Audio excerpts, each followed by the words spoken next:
ruang undang-undang ini memang ada banyak ruang untuklah kita menambah baik lagi, tetapi saya rasa beberapa fasa dalam ruang undang-undang ini memanglah memberi perhatian dan jugalah menambah baik perlindungan terhadaplah golongan wanita, sepertilah fasa 17 iaitu punishment for causing hurt by spouse, dan juga fasa 18 kita sekarang ada punishment for using criminal force by spouse, dan jugalah fasa 19 iaitu gang rape.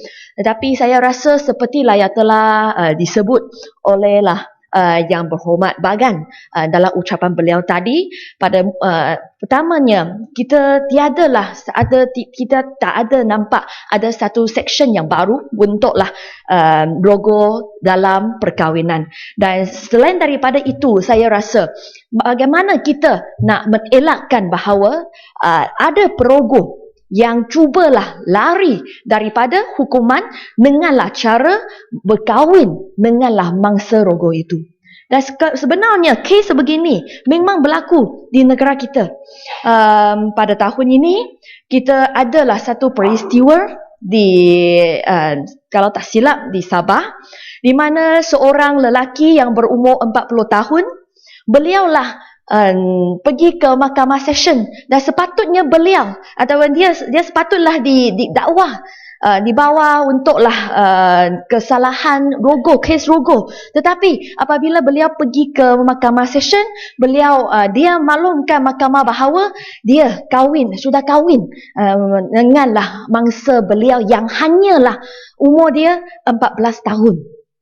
Kes tu masih berjalan sekarang ya? Ya, betul. Saya tahu. Saya tak akan sentuh tentanglah isi kandung tentang kes itu. Tetapi saya nak sentuh di sini bahawa memang ini kes sebegini berlaku, bahawa adalah perogoh yang berkahwin denganlah mangsa mereka supaya mereka boleh lari dari hukuman. Saya rasa ini adalah satu aspek yang kita mungkinlah tak masukkan lagi dalamlah ruang undang-undang ini. Dan saya nak sentuh di sini bahawa isu yang saya nak sentuh di sini adalah tentang perkahwinan bawah umur. Kes ini pada tahun ini juga kita terdapat satu tragedi yang berlaku di Yemen, di mana seorang budak perempuan yang barulah berumur 8 tahun sahaja, dia meninggal dunia ekoran kecenderaan di bahagian kemaluannya selepaslah 4 hari majlis perkahwinan. Walaupun saya rasa kes sebegini, tragedi sebegini belumlah berlaku, nasib baiklah belumlah berlaku di Malaysia, tetapi saya rasa sudah tibalah masa untuklah negara kita, untuklah kerajaan kita, untuklah meneliti isu ini tentang perkahwinan bawah umur. Kerana kalau ikutlah dengan izin population dan housing census year 2000, di negara kita lebih daripada 6,800 anak perempuan mereka kahwin di bawah umur 15 tahun.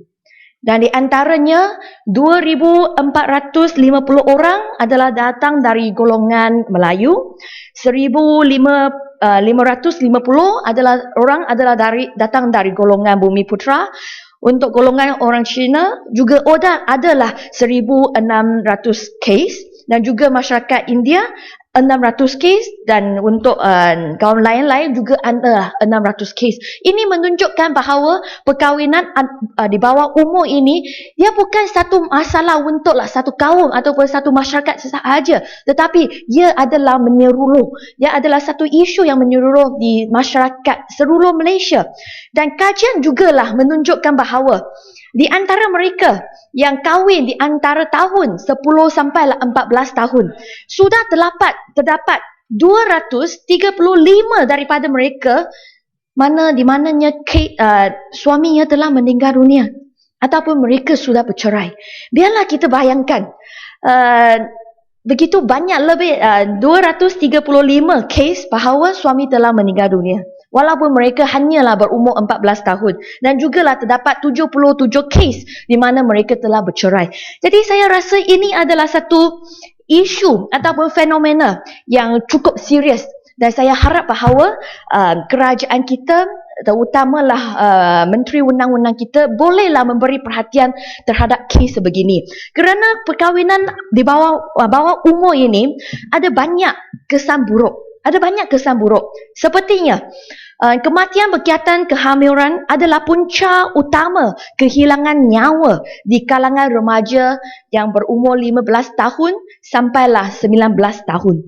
Ibu remaja berdepan risiko 20 hingga 200 kali ganda meninggal dunia berbanding wanita dalam lingkungan umur 20 hingga 24 tahun.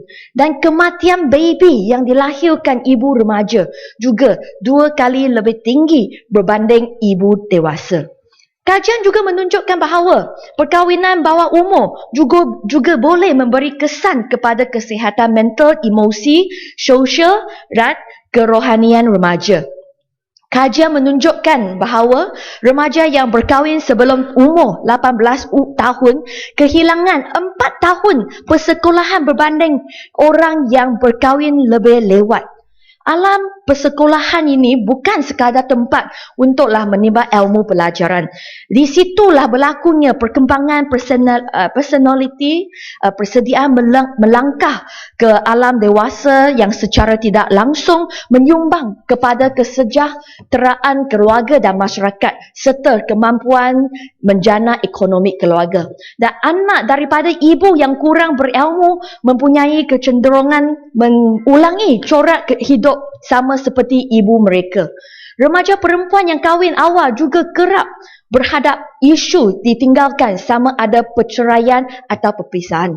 Dan juga remaja perempuan yang kahwin awal berisiko 3 kali lebih tinggi untuk diceraikan berbanding mereka yang berkahwin lebih lewat. Jadi saya rasa ini adalah satu fenomena masyarakat ataupun satu isu yang cukup serius untuklah memastikan kita memberilah perlindungan yang cukup yang cukup banyak kepada golongan wanita. Saya harap bahawa dalam ruang undang-undang ini kita juga bolehlah ada satu section di mana kita bolehlah cari satu cara untuklah mengharamkan ini perkahwinan bawah umur. Kerana walaupun undang-undang sekarang sudah cakap tiada boleh ada apa perkahwinan untuklah wanita adalah 16 tahun dan untuk lelaki adalah 18 tahun. Tetapi sebagai hakikat masih ada lebih daripada 6,800 remaja berkahwin di bawah tahun 16 tahun ini. Jadi saya harap menteri kita juga bolehlah memberi perhatian terhadap isu ini. Sekian sahaja. Terima kasih Datuk Speaker. Ya, sila Yang Mak Menteri.